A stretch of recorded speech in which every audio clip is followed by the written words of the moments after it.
What up? So you made it here and you've bought yourself a Raspberry Pi and you paid a lot of money for it. And you wanna like just for funsies, play around with some Kali, all right? So you got the 8 gig model and you're reading online everywhere that it has problems. Well, boy howdy, so did I. So let me save you a little bit of time and walk you through what you need to do to actually get your display to show up. As many people on my channel can attest, I don't make these videos for money.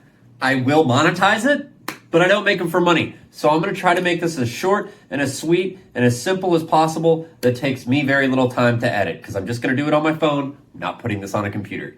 That's the disclaimer. You're gonna see my screen. It's not gonna be a screen feed. So if that bothers you, go try to find somebody else who's done this. It took me 2 days and nobody's made this video, so you're stuck with me. So in my case, I was using a really old TV. Now this TV is capable of 1080p output, but when I put it in safe mode, which is the only way that I could get this to boot, if you don't know what safe mode is, HDMI safe up here, you take out this little hash mark that turns on safe mode.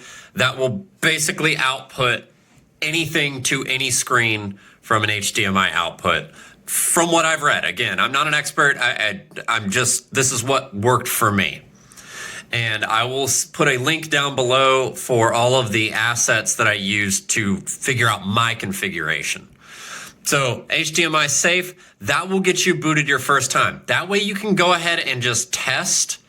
So you're gonna take this out, save the file into the boot directory on the SD card. When you plug it in, it'll say boot. In that boot, there is a config.txt file. This is like the first option. Just delete this little hash mark out. That enables it. Control S, save it, close it out, plug your stuff into your Pi.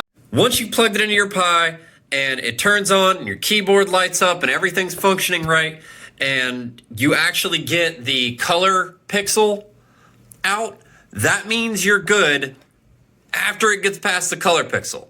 That means it's good, your image is good. Okay, now everything probably looks like absolute dog ass. This is where it gets a little bit more convoluted, a little bit more complicated, but I assure you, I am going to give you all the assets in the link in the description down below.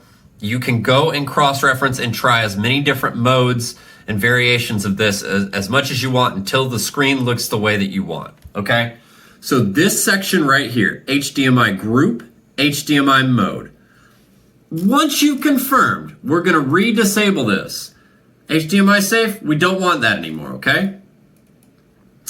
Back to our HDMI group, HDMI mode. We're gonna enable this. So once we enable it, I had to put mine on 2. Now there are 3 different options. There's group 1, group 2, and group 0.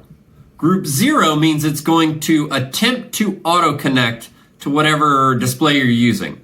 In my case, I had to force it to group 2, otherwise it wouldn't detect the old TV that I'm using.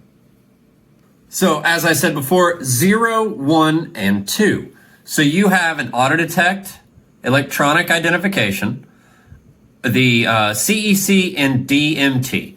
So it gives you the explanation up here. Again, this link is in my description. This is going to help you so much. This is under the HDMI_group section, okay? So once you're here, this is gonna give you all of your stuff. Now, as you see here, these values, if HDMI group equals 1, CEC, you'll use these. These correspond to your mode. So mode equals, if you're using this, let's say you want 1080 at 60, which I think is up here. Yeah, 1080 at 60 at 16:9. You would say HDMI group 16 equals 16, okay?